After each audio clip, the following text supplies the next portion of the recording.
Yo, what is up, everyone? Welcome back to another episode of Hockeytown Rundown. You're here with me, your beautiful host, Zach, joined by his beautiful guest, Nick Harrington, over from Hockeytown West podcast. What's up, GR Hockey Guy? Not much. We just got done talking to Mr. Amadeus Lombardi last night. That was a ton of fun. Yeah, that was our third time with him. You don't think you'll ever get anything more out of him. And then it's just like, it's been a nice progression throughout his career of like when he started and then the second and the third. I'm like, there's no way we're going to get him next year. Like he'll be Wings property at that point. So it'll be tough to try to reconnect with him. But it's, the last episode was probably my favorite with him, just the stories that he was able to, that he shared with us. So, yeah, if you haven't checked that out, check that out. Nick is correct. If you haven't checked out that episode yet, you can find it on YouTube. It's also on Spotify. You guys are on Apple too, correct? Yeah, right. Apples are probably our biggest one. Nice. And then where can everyone find you online? We are Hockeytown W Pod. It's their only tag on everything. So Instagram, Threads, Facebook, Blue Sky, Twitter. If it's out there, we're on it, I think. We just haven't started an OnlyFans yet, so can't find us there. Can't find us there either. Can relate on some level at least there, good buddy. What do we got in store today? Well, we got Red Wings news and rumors going around. It is the offseason. It's the dead of the offseason, but got some stuff to talk about during this midweek episode. And thank you for joining us once again. If you are returning, if you are brand new, thanks for stopping by. We truly do appreciate it. If you are viewing or listening to us on YouTube, hit that subscribe button, hit the thumbs up, hit the notification bell. You can also watch and listen to us on Spotify and then listen to us on Apple Podcasts as well. Rate us 5 stars, hit that follow button, and let's get underway, Nick. And to start off, there's been some goalie rumblings going on. And it's actually the prospects within the Detroit Red Wings system. And it involves the Edmonton Oilers via Cam Robinson, the Oilers goalie search. They're looking a little longer term. I was told they've contacted Detroit. I believe the first person they asked about was Trey Augustine. That was a non-starter. They have Sebastian Cossa sitting there. Initial thoughts on that, Nick? That's smart. Go after Trey, already buddies with Isaac Howard. You don't really know his potential or what his ceiling is yet. You go to him, you've already kind of have an idea of what Kossa's doing, right, in the AHL and kind of where his ceiling is at because you have a lot more data. So, going to Trey, it's smart on Edmonton's side. It is smart. I get it for the long-term aspect of it. But is it really, considering that you have Cossa, which is mentioned right there, that he's just sitting there? He's already gotten AHL action. He's seen the NHL at least for one game, has that fantastic record in the NHL as well. But what do they have to offer, Nick? Almost next to nothing. They can give us Isaac Howard. Isaac Howard, but I think if that was going to be a possibility, he would have, they would have worked something out beforehand, right, with him with Tampa. So I don't know if that is really a route. I saw some reports today on like Savoy, another center for us. I think if you were to make a trade, just so I'm on the same page, like I don't want a trade to happen between these two. I don't want to see any of these goalies being shipped out because I really do see the vision that Steve has for this is he's got this goalie, he's got Trey. You get him through, get him some games in the NHL, and then you can kind of make a decision on him. I get that the trade return could be big because they're really unknown, right? You don't have enough data. But I think, like maybe draft picks, if they were to trade it, right? Let's play the other angle. Like if they were to trade, like Savoy, a goalie would have to come back, or because we don't really have a whole lot of goalies in our system. People joke, but we really don't. I think for Trey Augustine, you're getting a plus first. Cossa, I'm not exactly sure that you're going to be able to get back exactly what you spent to get him. Although it is the Edmonton Oilers, and they're looking to take that risk at a younger goaltender to utilize in their system now and in the future. So there is still that possibility, but your overall thoughts on what you potentially would like to get for a Trey Augustine or Sebastian Cossa? I mean, what if we got a first to Jake Wallman, like just to complete the circle, right? Yeah. I mean, It's so tough because goalies are voodoo. We say it every year, and it's just like there's just so much unknown, and they take so long to develop, and it's such an important position. Like I feel like what since Steve's been here, one, we draft a goalie every year, but two, like have we really had consistency in the pipes? Not No, really, right? nope. Like it's been a different goalie every year, and then about Christmas time, we ship him off to GR with us. So we started with Nedeljkovic, so it was up in Detroit, did really well, burnt out by Christmas, sent him to GR, and then it was Billy Huso, same situation, sent down to GR. I feel like there was another guy too that was there that came down. So it's just we haven't had the consistency. We're finally getting to a point where these guys are coming through. I would rather us keep them just because I don't want Stuart Skinner back like over here or Cam Pickard over here. Like those are their two goalies that they have. Like it's not going to move the needle or buy time for one of the other two goalies to come up and take over the net. I like the route of doing a Swayman and Allmark situation here in Detroit. Cossa and Trey. I 100% agree with you. I think that that's the route overall that Steve Yzerman would like to entertain the most. Only because, like you mentioned, the Detroit Red Wings haven't had steady goaltending tandem in years. Probably ever since, what, Jimmy Howard and Chris Osgood? Yeah. So with that, yeah, you looked at the draft picks that the Edmonton Oilers have, and the only good prospects that they could trade is Isaac Howard and Matthew Savoie. Isaac Howard they just got. Matt Savoie, not sure if they want to move on from him. They both come in relatively cheap as well. And then you mentioned the goaltending. I don't want either of those two coming back to the Detroit Red Wings. No, thank you.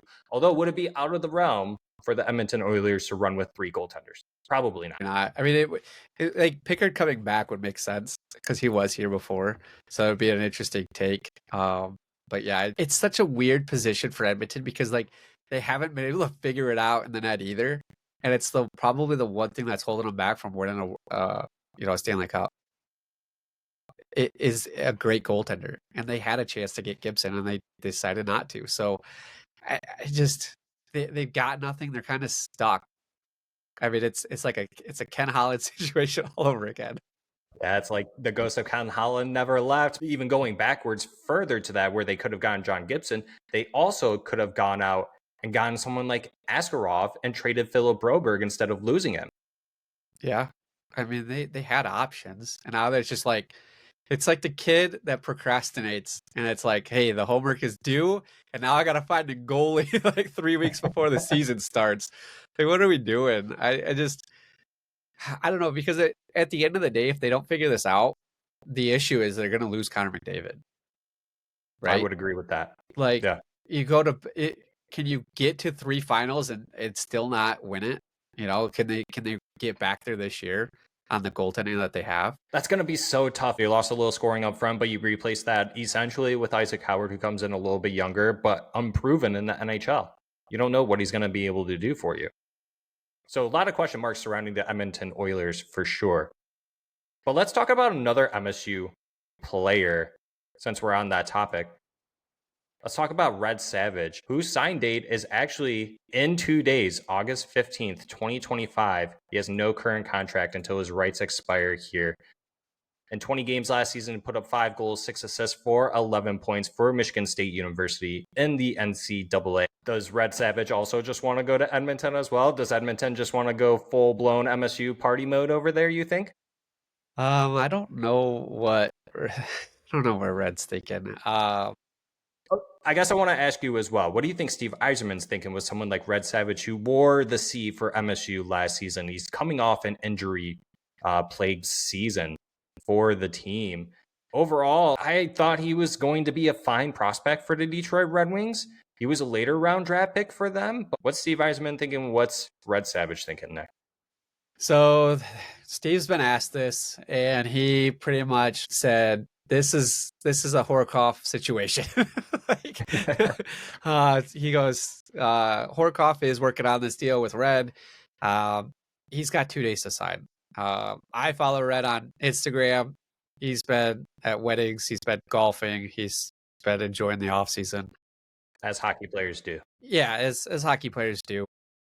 My thinking on it is that he wants a two-way contract, a Detroit Red Wings contract, a 2-year, a two-way contract. Probably my guess would be maybe something close to what Howard got or an ELC on that side. My guess, and I'm just guessing, I really don't know. So don't take any of this for word. But my guess is Detroit's a little bit more hesitant on the injury, and they want to provide him a Griffins contract. That's my guess, and that's where the holdup is. Ultimately, I don't think he ends up signing here. He's got 2 days to sign. It's down to the wire. Where would you see him in the lineup with Grand Rapids anyways, currently as it would sit if he were to join the team as of tomorrow if he signed? Yeah, that's a good question. My guess is he'd probably be second or third line. He's a grinder, dude. He's like a Carter Mazer, tough guy, gritty, big. He's a huge dude too. He's physical. So I watched him at State.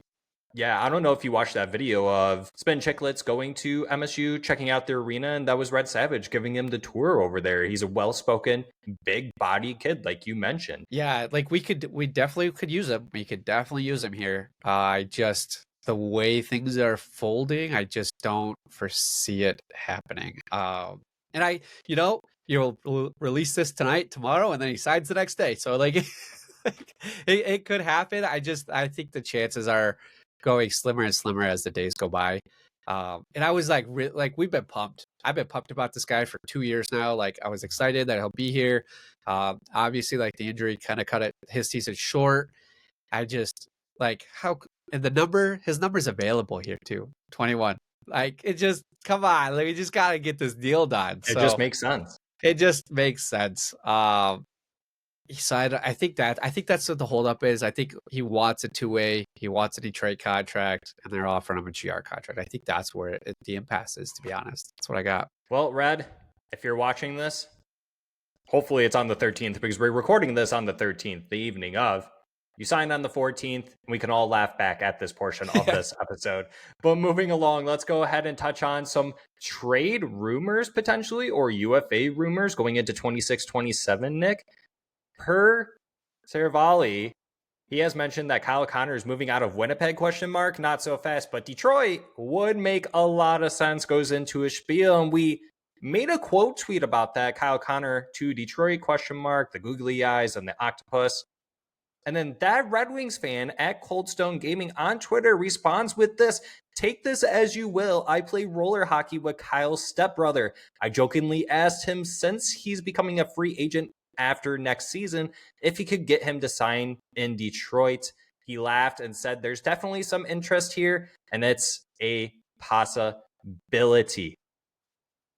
Nick, I got a few questions for you. I'm going to rattle them all off. Hopefully you can keep up with me and you can answer them all in a straight line for me. Oh, God. That's already too much. What would it mean to you if Kyle Connor came to Detroit? Where do you insert him? I probably already know the answer to that. Would you expedite the process of getting Kyle Connor via trade and try to extend him for 8 years, or wait for him to come to unrestricted free agency July 1st and only be able to sign him for a 6-year deal because of the new CBA that will take into effect? All right, let's start. So lots to unpack, I know. Yeah. Sorry, buddy. And I have ADHD, so it's tough here. So I don't agree with the trade route. I get the angle to be able to sign for longer, but do you really want to sign somebody that long? Kyle Connor has been playing in the NHL technically since the 2016-17 season. He was drafted in 2015, round 1, 17th pick overall by the Winnipeg Jets. And so, yeah, he's had plenty of seasons. He is 28 years old, so he will be 29 towards the end of this season. So you would be signing him at the age of 29 or trading for him at the age of 29. And Nick, I mean, let's be honest, adding someone like a Kyle Connor could make sense. I see the hesitation with the age, obviously. Personally, to answer the question I asked, I would prefer the 6 years and not have to give up something just to get him. Correct. That's where I'm at. I don't want to give up anything. It's hard for me because I love the prospects. I cover the prospects. So it's like there's some that I'm ready to, trade. I get that. But I don't like, can he keep this up for another 6 years? 40 goals? We see plenty of other players do it. Even if that dwindled down, obviously looking at these numbers right now, it's not consistent 40 goal scorer, but very much so consistent 30 goal scorer, and stays relatively healthy as well. Only a few seasons there where he's missed a handful of games. 23, 24 was the most time that he's missed in his NHL tenure, and that's only 17 games. So it's really not much that you're missing out on. And then you have Alex DeBrincat as well. I would rather take the chances of trying to sign him during free agency. If he doesn't resign with Winnipeg, it makes sense to go after him. 1, 40 goal scorer. 2, he's from Michigan. So that's Steve's other bullet point right there. Like, if you're from Michigan and you played at Michigan, like, we're going to try to recruit you. So, I mean, it makes sense to go after him. So the way that you would want it to be is Kyle Connor left, Larkin center, Raymond right. Second line is DeBrincat, Casper, Kane. If you get Kane to play in 26-27 for you. Yeah. We're kind of thinking when he's done, we probably put Amadeus Lombardi then in that spot. Hey, if Amo wants to pop off this season and insert himself as a top 6 player for the Detroit Red Wings this year, please, by all means, do so. We would absolutely love that, Amo. If you are watching this episode, thanks for stopping by. We truly do appreciate it, buddy. Come on our show as well. We would love to interview you as well. Yeah, even talking about it too, Nick, looking at these stats, the NHL goal leaders since the 2020 season at number 10, Kyle Connor, 179 goals. And what is that? That's 364 games played. And then point totals in 364 games, he has 381 points. That's someone I would want to add onto the Detroit Red Wings. Oh, for sure. I just don't think we have enough. Like, even if you wanted to go down the trade path route, who are you trading? That's not Nate or Marco. The other thing is that looking at Kyle Connor's contract, coming in at just under $7.2 million. He comes in at a 10-team no-trade list with a modified no-trade clause, so he does have some sort of protection. However, he could be traded to a team that's not the Detroit Red Wings. Maybe he likes what they have to offer and then signs with them, and then we're SOL at that point. So is it more realistic for the Detroit Red Wings to sign him in unrestricted free agency? Or is it more realistic for us to go out and get him via trade to then be able to sign it? I say free agency. I think he either re-signs there or he turns around and he leaves. He walks and he comes. Would it look bad on Winnipeg to let him walk for nothing? Of course. Oh, of course. You've got a top 10 goal scorer. So the final question to wrap up this episode, why wouldn't they trade him then, quite like that the Colorado Avalanche did with Mikko Rantanen? We could see that crazy. We could see that craziness happen too. I mean, nobody thought Mikko was going to get traded, and then he gets traded twice in one season. Like, absolutely bonkers. Can I say bonkers? You did say bonkers. Can I say that on here? You could say that on here. Absolutely. I'll say it too. Bonkers. It's absolutely bonkers.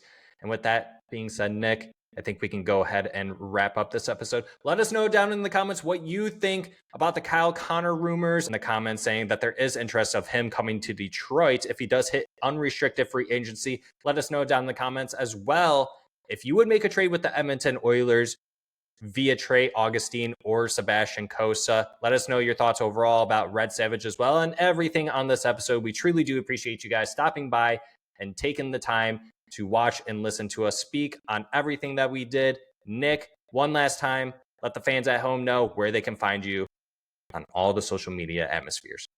I am GR Hockey Guy just about everywhere, and that the podcast is Hockeytown W Pod everywhere. You know that we're trying to grow, so go over there, like, share, subscribe, and then Instagram, Facebook, we're there as well. So if you're not following me already, go ahead. Give me a follow there, and we're excited for this season. We've got 2 think 2 months. That season We're starts. very close. And if Very you haven't close. already, get your red and white tickets for the red and white game over here at the Van Andel. I will be going to that. I will be going to that with Derek. So we will link up for that. If you guys don't know about that, the Detroit Red Wings will be playing a red and white game during this offseason, like training camp time, over in Grand Rapids. So if you guys are planning on going to that, if you haven't planned on going to that, plan on it now. You guys will catch Hockeytown West Pod there. You'll catch me there. Former co-host Derek will be there as well, if you guys remember him. And yeah, let's have a great time with it. Yeah, it's so close. Isn't that crazy how close training camp and everything truly is? It's about a month. Mid-September. It's crazy. Yeah.